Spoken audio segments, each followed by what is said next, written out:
Hey, Bigpod. Hi. Just to let you know, this is the longest I've been able to reliably run Fedora's KDE version. Do you know how I did it? I have a very accurate guess, I think, because I What is know it? how you did it with NixOS by Yeah, not by having your computer shut down. you're right. Wow, it's almost like you know me or something. Something music.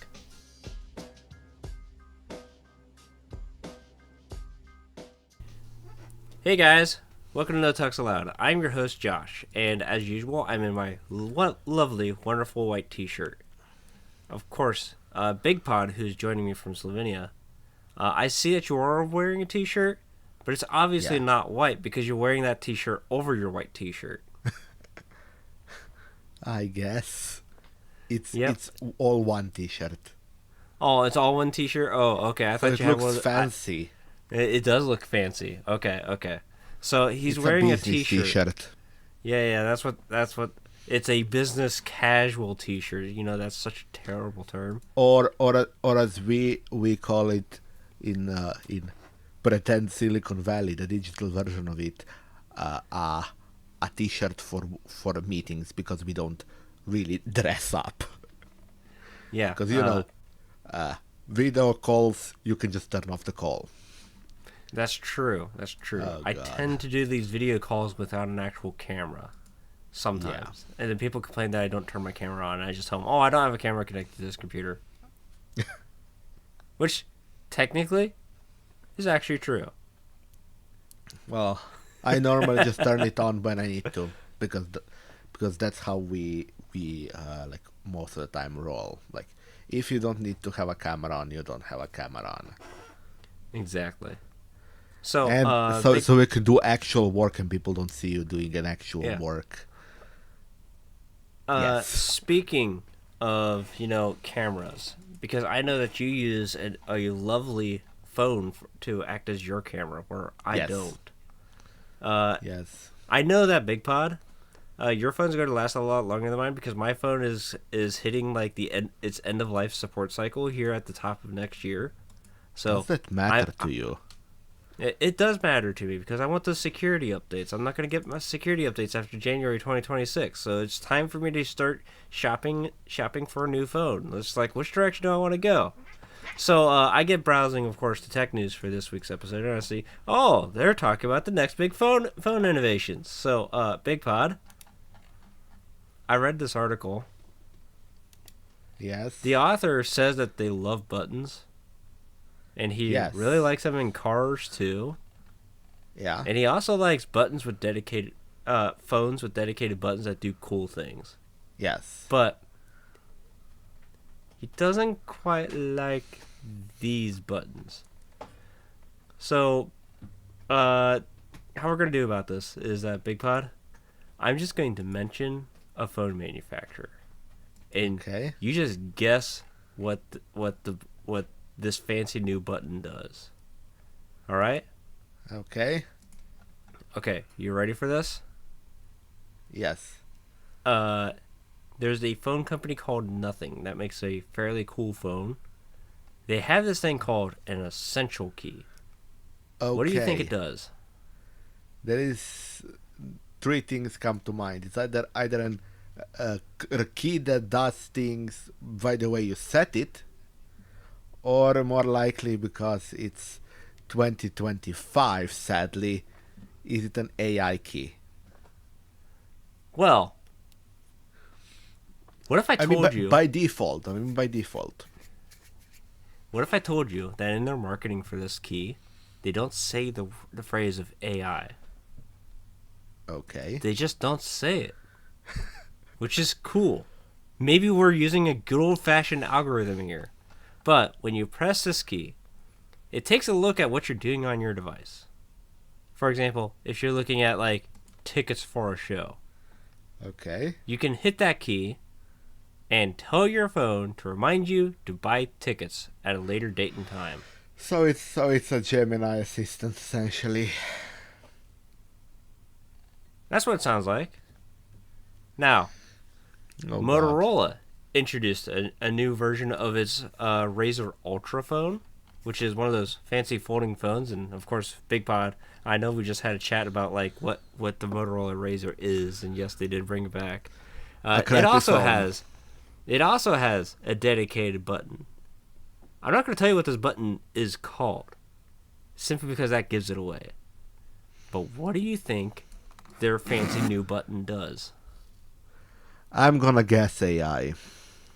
Exactly. It's called the AI key. It triggers a host of AI features like Next Move, which can automatically open up apps and provide suggestions on what to do on your phone based off of Oh what you were God. previously doing on your phone. It can Oh God. activate AI features like Look and Talk, which enables the voice assistant.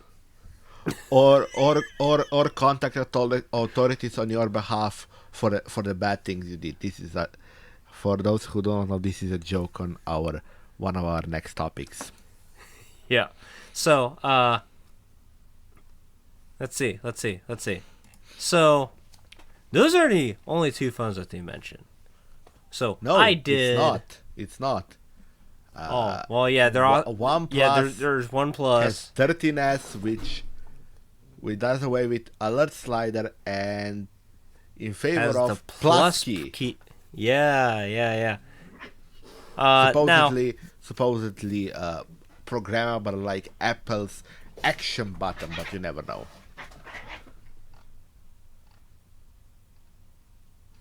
Your cats are fighting. I know. I was watching him. All right. So, yes. Now, this plus key, is described as all-purpose and programmable, much like Apple's action button. I don't have an iPhone, so I don't actually know what all the action button can do. But I Neither do imagine that I. it does whatever it probably does whatever Apple lets it do. Yes, of course. Yeah. So that's as much as I know about it. Now, of course, uh, this is like the only new feature that I'm seeing with phones. Yes, there hasn't been much innovation in phone space in years now. There are Well, better like, screens which have what already what was plateaued. There are better cameras. There are more cameras. There is better OS. There is a flatter screen. There it's is like flatter screen. yeah, flatter screen. Oh, the phone got skinnier, so now our There is a camera bumps are notch. bigger. There's There notches is now. there is less of a notch, and of course, there is under the under the screen fingerprint scanner, which is the only innovation I can think of in the last few years. That's actually innovation. Right? Like, oh, of course, yeah, it's got like the latest.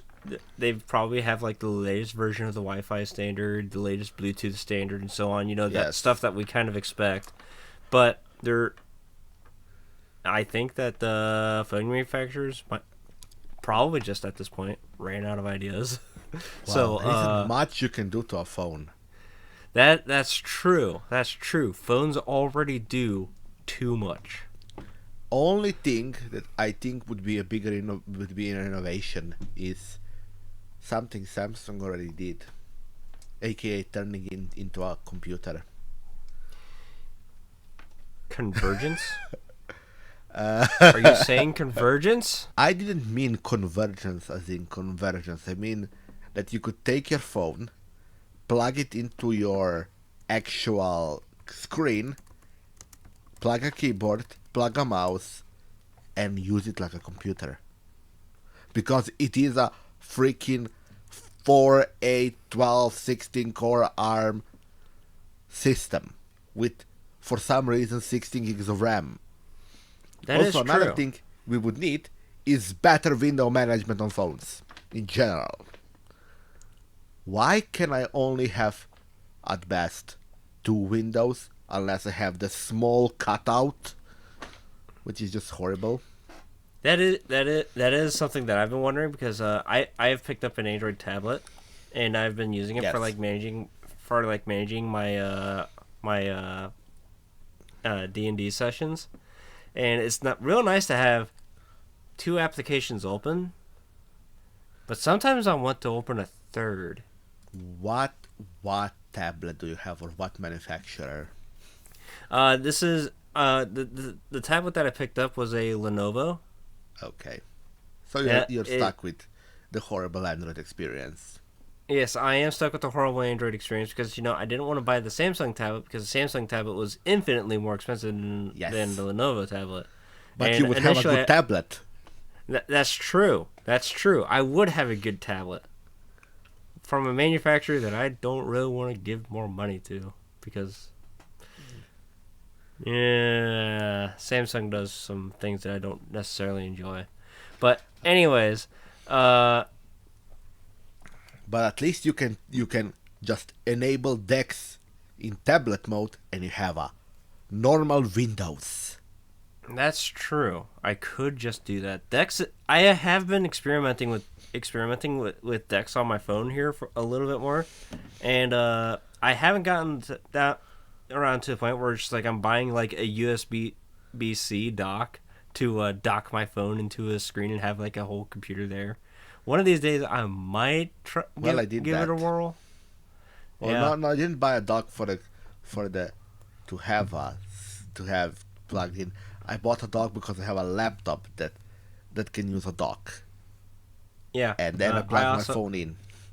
I also have a laptop that can use a dock. Guess what I don't want to buy is a dock because I already have the desktop computer. Then use that dock. Don't buy a new one. But the reason, like, I switched to Android Dex or Samsung Dex for the time was because I was like literally without a laptop and I needed a way to access my servers because that's where all the magic happens. What I did, I used my old phone, plugged in that one cable I need to plug in, and boom, I had a whole desktop experience on one monitor. Yeah, the whole desktop experience. If you need a terminal, you probably installed Termux. No, if I need a terminal, I just did 192.168 and the rest of the IP, and then colon, I think it was 80, and it opened up Visual Studio Code in the browser, and I had a terminal. Because you're running. Yeah. And then if I needed something more, I went into the menu, the app drawer, as it's called, and clicked this button called Moonlight. And then I went and selected the Linux desktop that I am using, or Windows desktop, and a Windows popped up or a Linux popped up, and then I was living in Windows or Linux.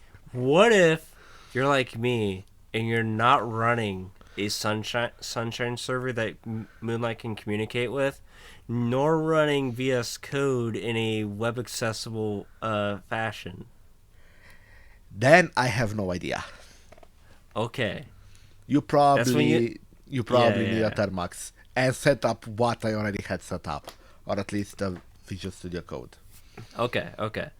Well, anyways, I guess then you probably have a terminal for your inside a browser for your server because you have actually a good server system and have a web UI for it. Right?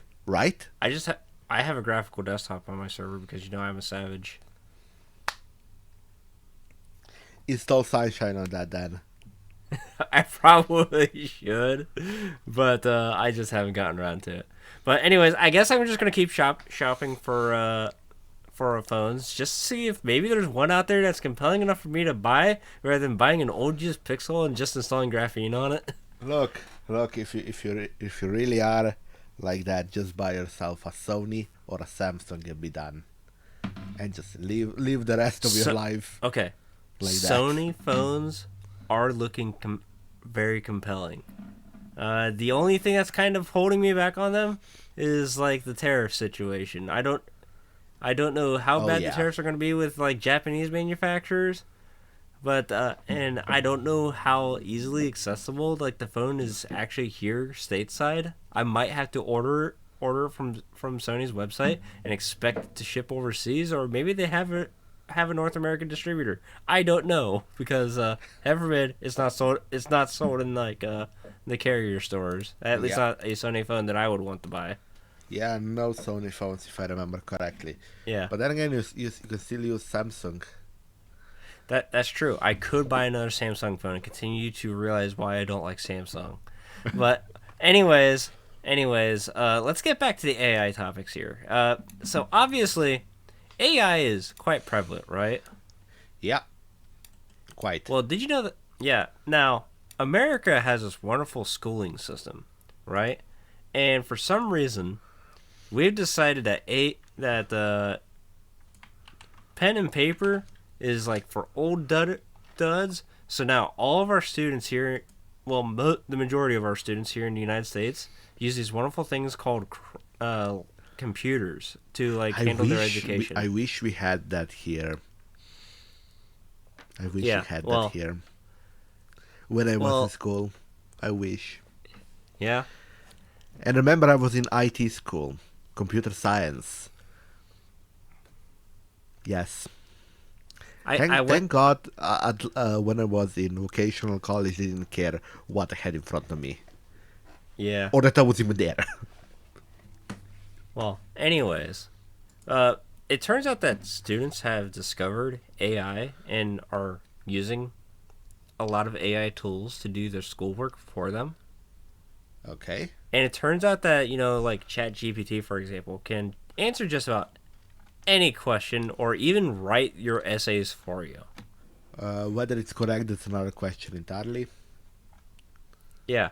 Now, the Wall Street Journal did a little bit of digging, right? Yeah. Obviously, I don't have the Wall Street article linked because, paywall. Yeah. But they did some digging and have discovered these things called blue books have been seeing an increase in sales the past couple of years. Now, for our European audience and some probably a lot of our American audience, when I'm talking about blue book, it's typically a type of test or exam that's not normally used in like American public schools. Well, the majority of them. I did a blue book, but then again, that's just because the kind of school that I went to, very small public school. But but it's also typically used for like college goers. So what this is basically a notebook that has like text and formulas in it that you basically fill out while you're going through through your schooling course. And the easiest way to describe it is a textbook that you can write in. So essentially a notebook. European viewers, you had to, for each class buy, or each subject had to buy a notebook, an A4 sized single line books, or if you were doing maths, you had to buy the little square ones. Yeah. Yeah, those were times. Well, anyways, the Wall Street Journal is quoted by Gizmodo here, saying that sales of blue books have seen upwards to a 30% increase at Texas A&M University and nearly 50% at the University of Florida. Those are fairly prominent AAA schools here in the United States. I'm sure even Bigpod's probably heard of them to some context. University of Florida, yes, not Texas Yeah. of A&M. Oh, okay. Well, anyways, they have been growing, and in general, like the sentiment from among schools, like even my local school, has been re-implementing pen and paper tests. Now, I know that we've covered like AI use in schools before on the show. And before I continue, I need to explain something to my American friends, or not American friends, the European and Asian friends, especially European friends. In America, pen and paper tests aren't normally. You get a couple of sheets of paper and you put in answers like one at a time. They literally give you a page that is circle the right answers, and then you have pages upon pages of things to answer the question, to the questions of questions themselves. I saw that in a movie. Just because you saw it in a movie doesn't mean that doesn't mean that's true. Lighted. For those of you who are with me making fun of American systems. Yeah. Now, obviously, that's not entirely. First of all, it's not entirely false. Yes. But normally those tests also have like have portions inside them where you actually have to write like paragraphs or even like a small short run essays that you also have to fill out. Also that is for like end of the year exam and stuff like that. So Yeah, think of GCSE, I think it's called. Like what you do when you end primary school and secondary school. You have like the test that covers the whole previous studying. That kind of tests have that kind of horrible system. Okay. Yeah. I had do tests like that too. We lighted it state by state. Mine was called the OGT, or the Ohio General Test. Basically, just are you smart enough to say that you graduated high school, even though I did it 2 years before I graduated high school for some logical reason. Well, anyways, we call that NPZ, Nacionalny Preizku Znania, or Matura, depending on what type of school you're, what stage of schooling you're in. Yeah. Well, anyways, educators tried implementing these AI detection tools that have basically routinely failed to tell them that like the schoolwork that was turned into them was AI generated. I guess they weren't prepared to read them. Probably. Because they probably would have detected it. Lighted, these are college professors in public universities, so they probably have like this large student body of like 100+ students. Yeah. So I don't necessarily blame them for trying to automate. Yeah, like here we have like really. 100. Here professors in like a university have like 100 students across the board of all classes they do. Yeah. So I don't mind. I don't blame a professor for attempting to automate some things. Just try to make their lives a little bit better. But that's what teachers' assistants are for. We don't have that concept here, at least where I was. Yeah. Well. Anyways, and recent surveys have said that like 89% of college students have admitted to using ChatGPT specifically to complete homework assignments. So. I think ultimately it's probably a good thing to be using the pen and paper. Like, recently I've actually taken to like carrying around one of those little pocket notebooks myself lately. Really? And I find, I actually find I have that a phone for that, and and a slide out pen. I pull I'm out actually and scribble things. Well, because of where I work, I'm not allowed to carry my phone with me. For then I have something called brains. Yeah, well, my brain So don't I can remember forget things by the too time well. I get home. Exactly. Well, some I things guess that it I think wasn't of as important as I thought it was. That's my standard response to that. I used to tell myself that too, but when it comes around to just like I need to remember to get cat food before I go home. Yeah. Because the nearest grocery store to me is 20 miles away. It's a road trip, at least to get cat food. So, thankfully I buy the big giant bag. That way I only have to buy the cat's food once a month. But it's kind of important to remember that because because when I come home from work, I'm not really wanting to go anywhere else. Isn't it that's why Americans invented Amazon Prime? Probably, but this brand of cat food I can't get on Amazon. Not without paying double what I normally pay. Oh. Yeah. So I'm sorry I'm being cheap. But anyways, say sorry to your cats. Yeah. So there's this AI model that I've personally never used before today called Claude 4.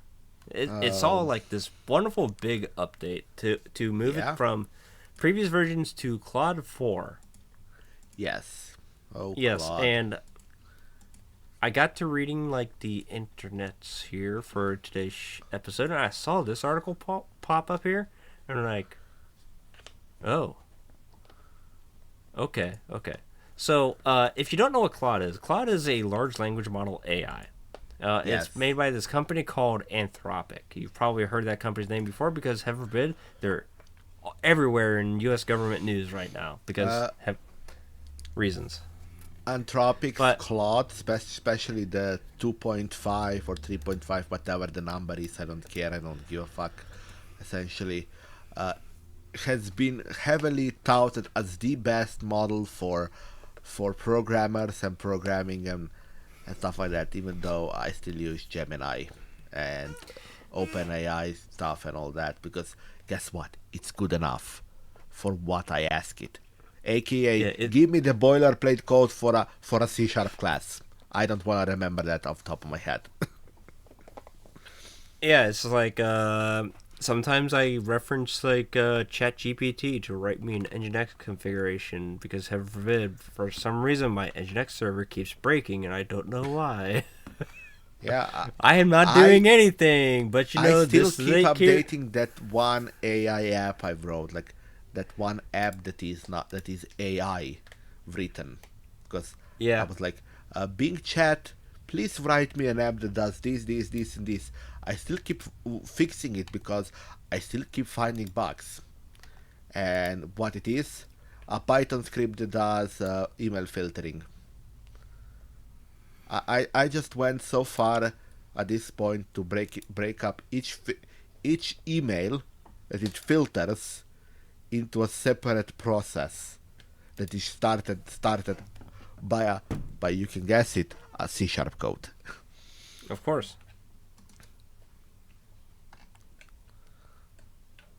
And the reason it started by C sharp app and not doing in C sharp is because I don't want to use libraries. I'm that kind Yeah, of so guy. well, anyways, this Cloud AI has a couple new features. One of them is called ratting mode. Yes. So, Bigpod, what is this ratting mode feature? Well, if you're doing something that is naughty, the Anthropic Claude 4.0 Opus will do one of the amazing things called use your terminal to call the police or FBI or or tell the media about what you're doing and so on, basically snitch on you. Wait a second here, but I see that's not been designed as a feature. In fact, it wasn't At least even according to them. wait, it wasn't intentional, but it can send emails, post on social media, alert, and potentially even call people. Well, I think this is because Claude 4 acts in concert as somewhat of an agent system, which means as long as it knows how to do something, which means as long as it knows that emails are sent via terminal by using send command or whatever the freak its command is called, I don't know. I don't send emails through terminal. It will know how to send an email uh, using uh, your terminal. Oh, okay, It's a okay, it's okay. a it's an annoying feature of AI agents. They know things. Yeah. Pro- So, and then I see here that Cloud 4 has the ability of helping novices create bioweapons and attempt to forestall simulated replacement by blackmailing human engineers within the company. So, apparently you need AI to make a bioweapon first of all. well, it's they say that it's actively more helpful in ordinary coding settings, but that can also reach concerning extremes in narrow cases, like when it when it gets when it's told to do egregiously wrongdoing things by its users. And then Yeah. if you give it access to a command line, which again, agent moting, told to take initiative, it will frequently take bold action. This may include things like locking users out of the system to prevent them from do bad things, send bulk emails to media and law enforcement by giving them evidence of wrongdoing. Yeah.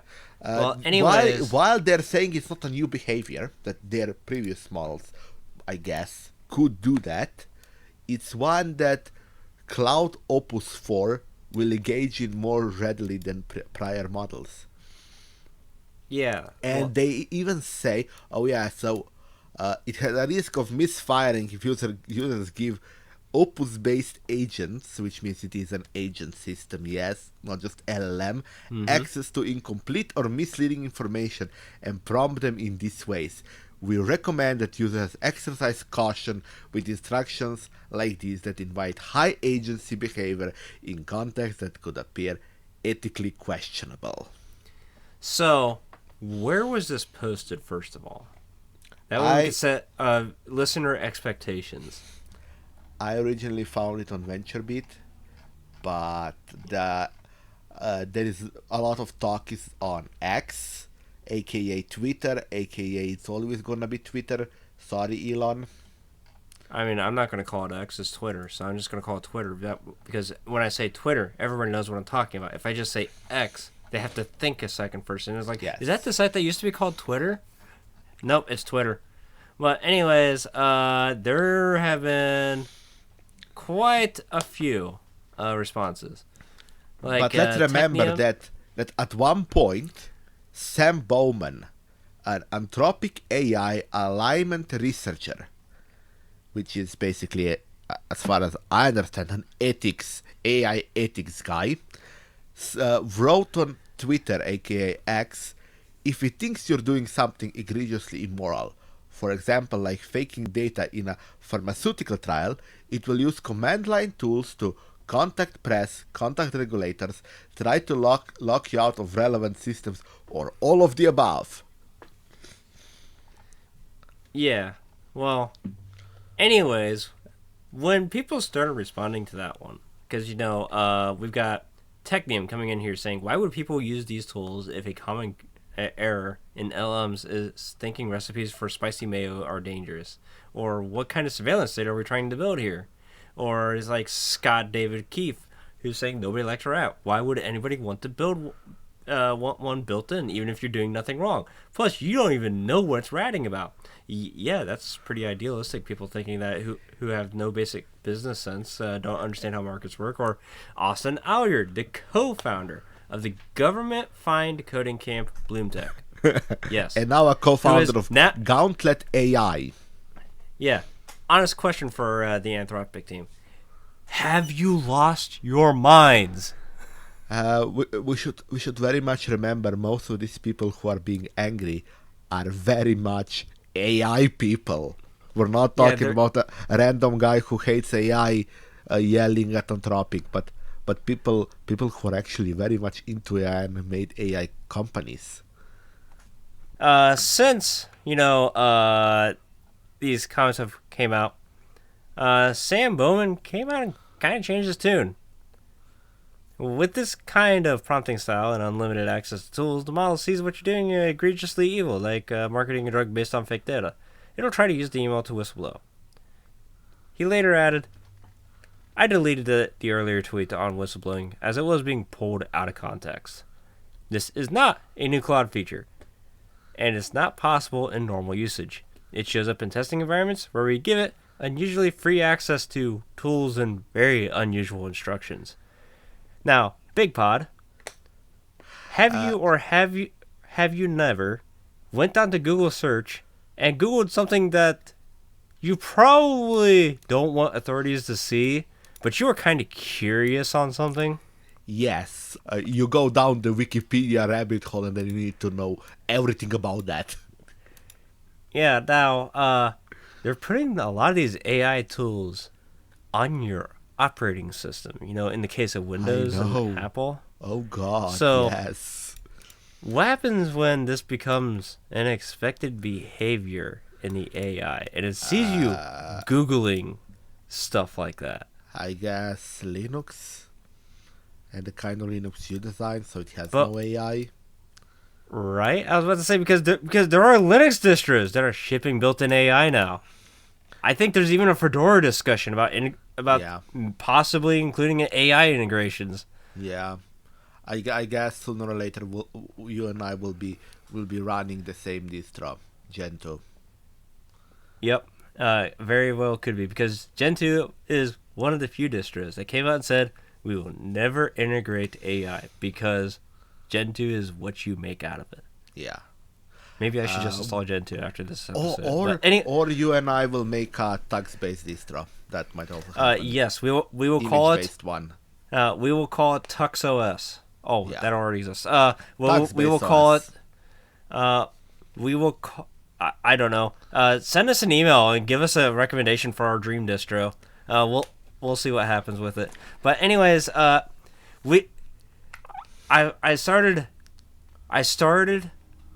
going down the AI rabbit hole here with all these news articles, and the future seems grim, almost grim dark.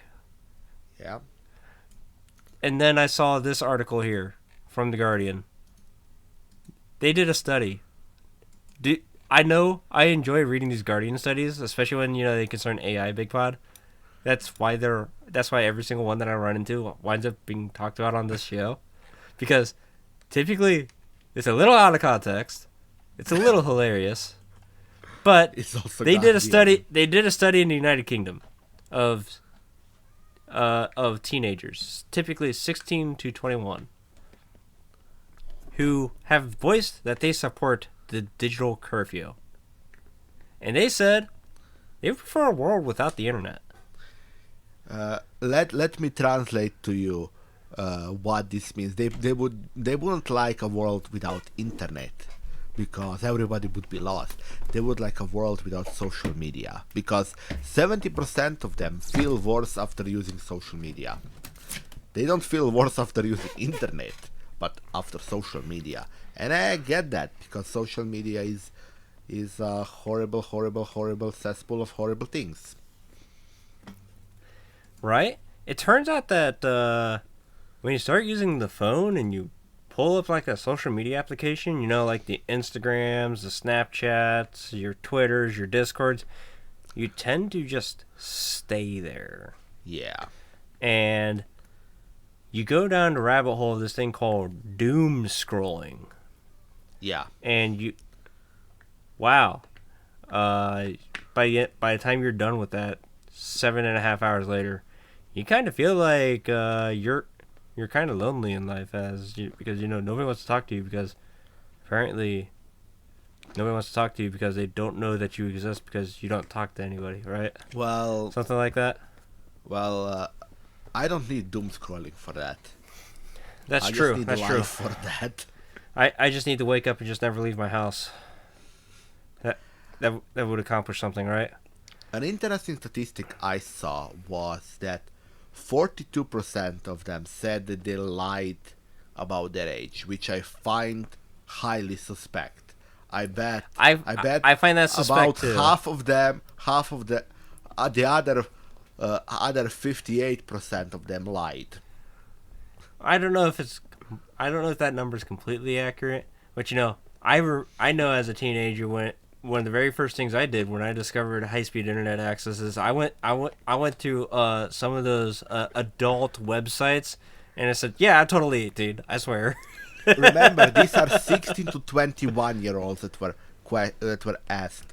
I bet the 16-year-olds have a social media account for longer than 3 years, which means they lied.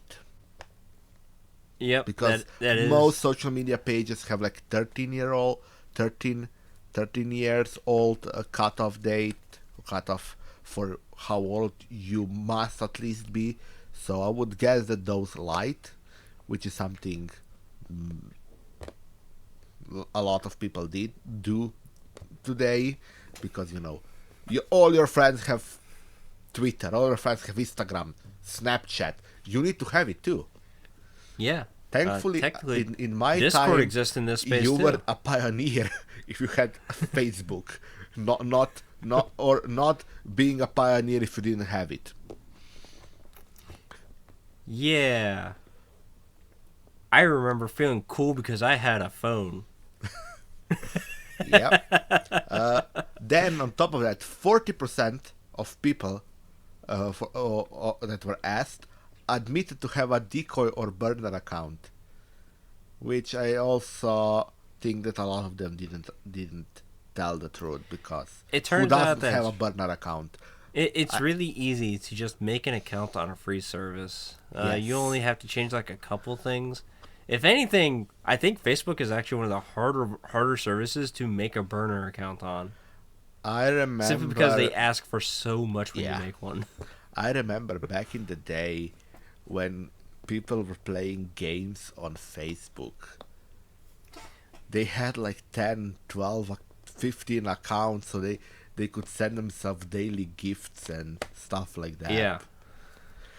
It was fun days. And then 27% admitted or said that they pretended to be a different person completely. Shocking. Shocking. Super shocking. I guarantee you that there's at least 50% of them lying about that specifically. Yes. Because I'll be honest with you, I play a very different person when I'm on the internet compared to how I am in real life. Because Yes. it turns out that, I'm this amazing, super awesome person that sounds super upbeat, but in reality, I'm depressed, I'm horrible, I don't want to deal with anybody. Somebody knocks on my door, I tell them to fuck off and get the hell out of here. Well, No, I'm we're also actually- talking about me who pretends on chat services like IRC to say that actually looks good. I have what people call face for radio. Then on top of that, I have a voice for silent TV, which is an amazing combo for a podcast, which has a video Exactly.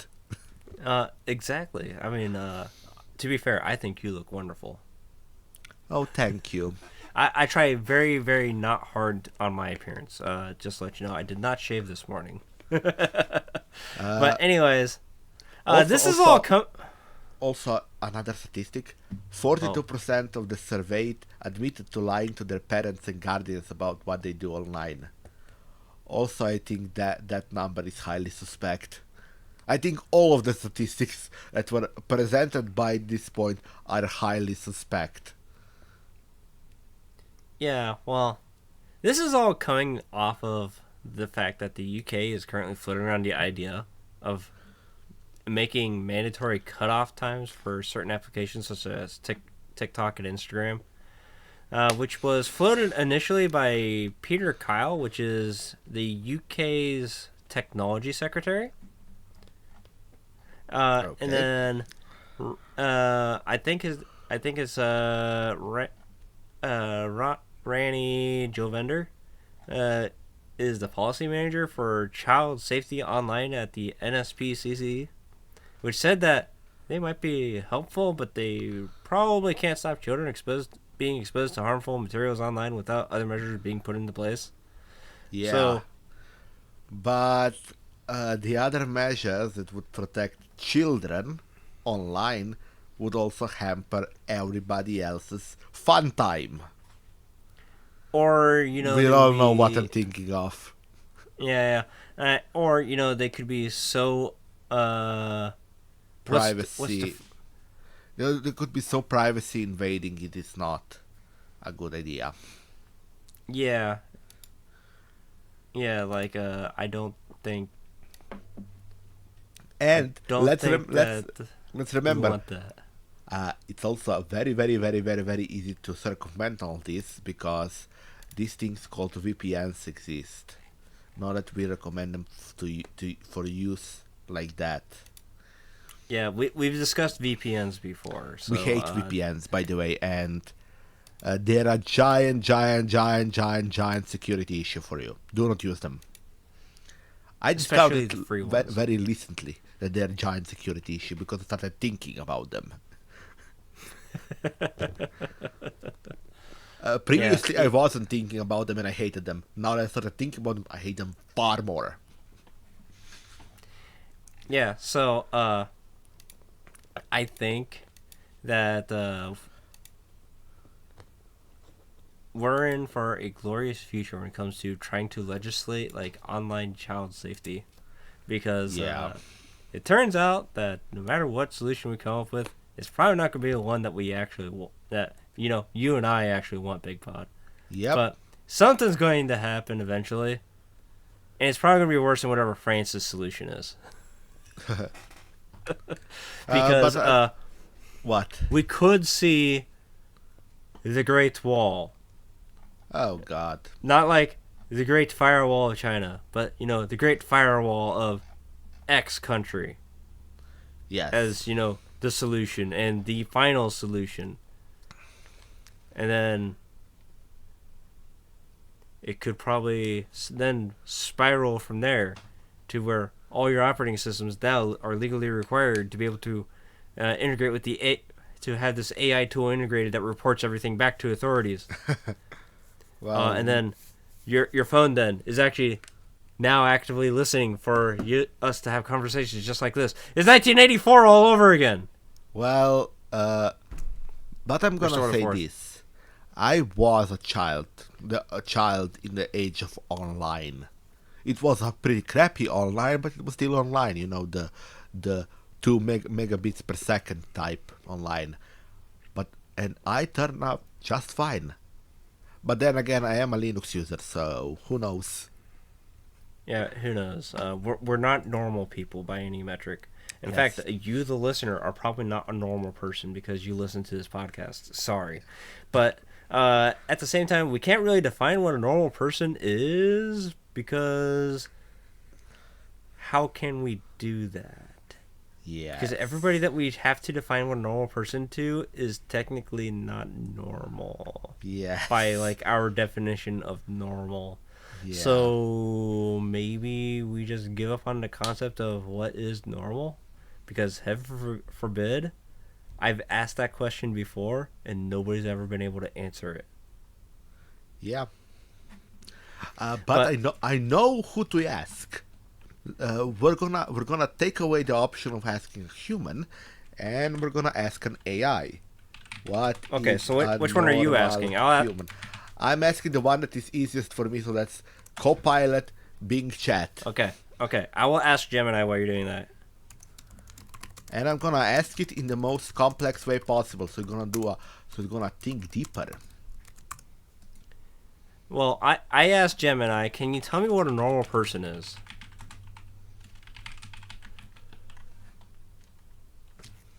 The non-thinking deeper one told me it's a deep question and a tricky to define. Right? Now I'm gonna tell it to think about it for 30 seconds. And we're gonna see what it really means. In the meantime, I think we're gonna be waffling for a bit until the answers are out. But yeah.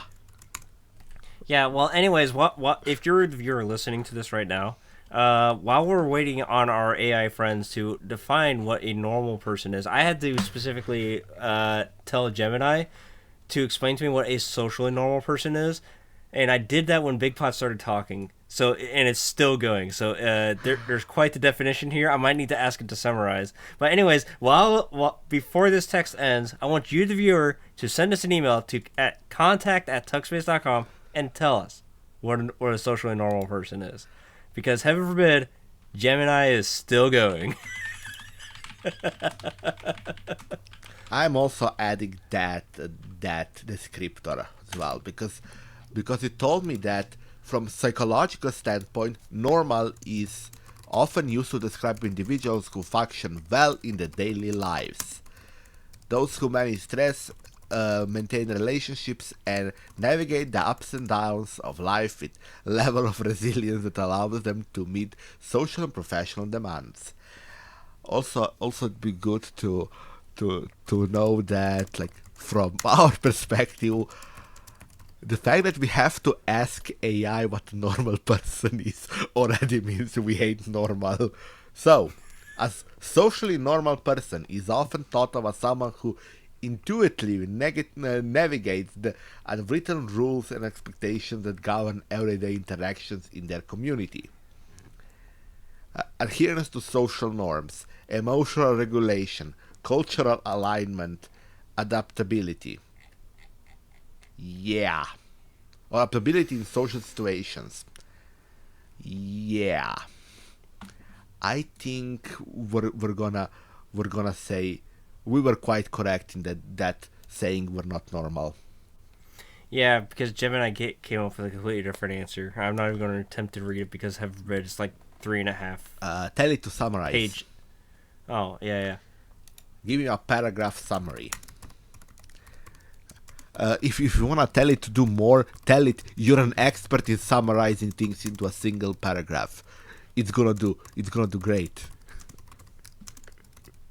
These are some really weird things. When you have to tell an AI that it's an expert at something, it very likely is not. So it thinks it is, so that's better. I'm going to ask it to do... I'm going to tell it to do it in a single sentence. Here's a single summary definition of normal. Normal is a multifactored concept of what is statistically common, socially acceptable, psychologically adaptive, or typical for a given developmental stage, highly dependent on the culture, context, and individual variation, and not always the sole measure of health or well-being.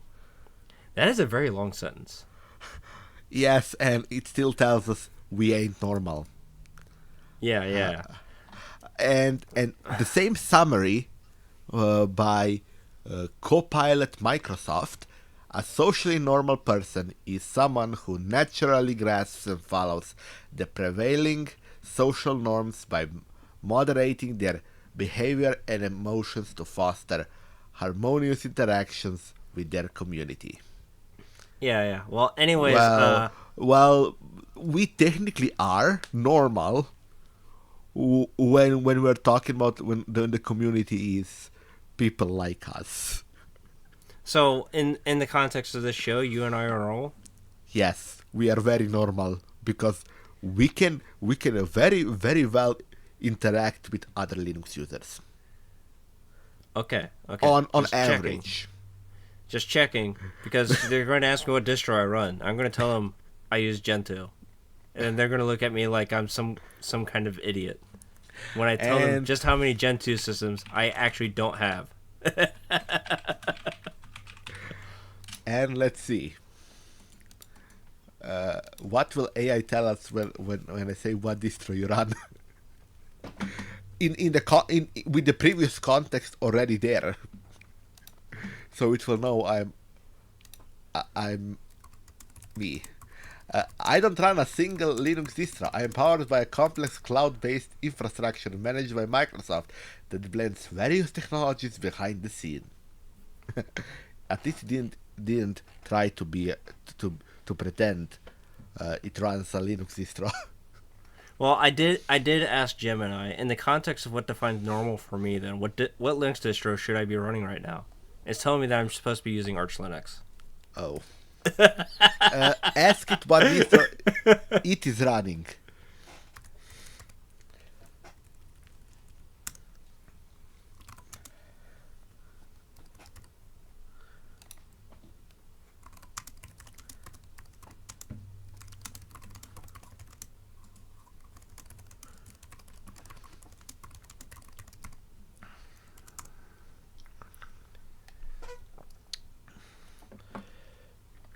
I am an AA. I don't use a Linux distro or an operating system in any way that a human does.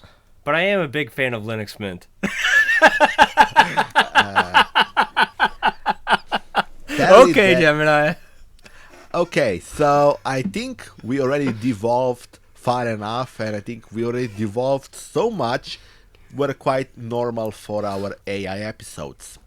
Hey, I'm So- certain that somebody had a wonderful chuckle out of that one. But anyways, Yeah. if you would like to continue with our AI fun, unfortunately we have not developed our own AI, and if we did, Yet. we would host it on somewhere on our tuckspace.com website. But in order to access it, you might need to go through our Patreon and give us some actual money, because that stuff is expensive to host. Just go to patreon.com/notucksallowed. Drop us a couple dollars there. We're not hosting anything fancy like that yet, but maybe in the future we might. Yeah. We might even implement like a tiered access to it. So you give us some amount of money, we give you access to a thing. You give us more money, we give you access to that thing plus another thing. You give us like Or $100. you may maybe. ask it more questions because we implement tokens without we use could of do that. cryptocurrency. Ooh, fancy. Ooh. Normal. Yeah, normal. I think normal people are playing around Bitcoin, right? I think so, but we're gonna do the normal thing if we look at history of how to implement tokens, which really long term on average didn't include cryptocurrency just for the last 10 years. That's true. Well, anyways, if you do that currently, you'll get access to this thing that we record every now and then called a pre-show, where it's our conversation that we have before we record the show, because sometimes it's a 4-hour conversation before we actually make a show. And Bigpod and I just kind of joke back and forth. If we have a guest, sometimes we'll joke with the guest, or maybe the guest will secretly tell us, "I didn't know it was being recorded right now," and you totally got inside that scoop. Maybe not. I don't know. I don't think we actually have a pre-show with a guest yet. No, Not that I don't know think of. so. Yeah, who knows? One of these days we might. Who knows? But anyways, if you want to hang out with not just us, but our general community, we do have a Discord. It's linked in the description down below, because I'm not willing to give Discord money for that. But one of these days we should just set up a redirect page for it. Yeah. We should just do that. It's just a simple Nginx configuration file. We can have it like tuckspace.com/discord or discord.tuckspace.com or something like that. Yeah. Just point you in the proper direction. But for now, it's a link in the show notes. So just go down there and click it. And Yeah. if Josh hasn't told yet, and I've not been listening, please email us at contact@tuxbase.com if you have any kind of comments, suggestions, or possibly guest wishes for guests, or I don't know, want to sponsor Or maybe us you want in a to be a major guest. way, or you want to be a guest. Yeah. Again, contact@tuxbase.com. We have a lot of people tell us that, hey, we should have this person as a guest on the show. But the issue is, we send them like these appearance request emails. They either don't respond, or they just tell us, "Oh, you're too small. We don't care." So, But maybe you're a developer of an amazing application that neither Bigpod or myself have used before, and you want to come on the show and try to sell us into using your application. Because yes. I would totally be down to have that conversation.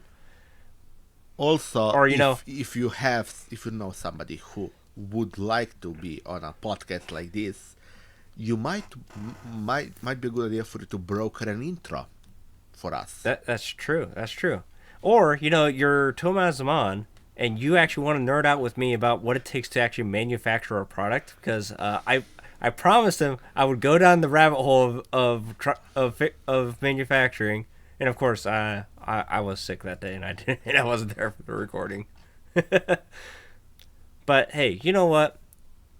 If you want to shout at us directly, though, we have these wonderful links right here, our Fediverse IDs. This is for like your Mastodon, your Threads, to shout at us. We also have our own YouTube channels. You can talk to us there. And I think that's going to be a wrap for the show, Bigpod. Yeah, I think that's it.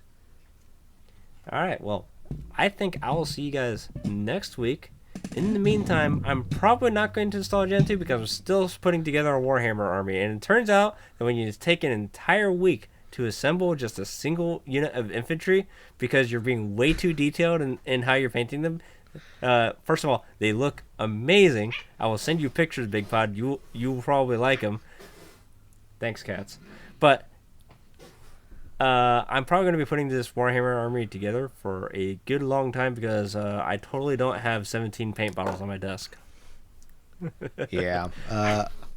While the war happens behind Josh, I'll say goodbye, everybody. Yep. Goodbye.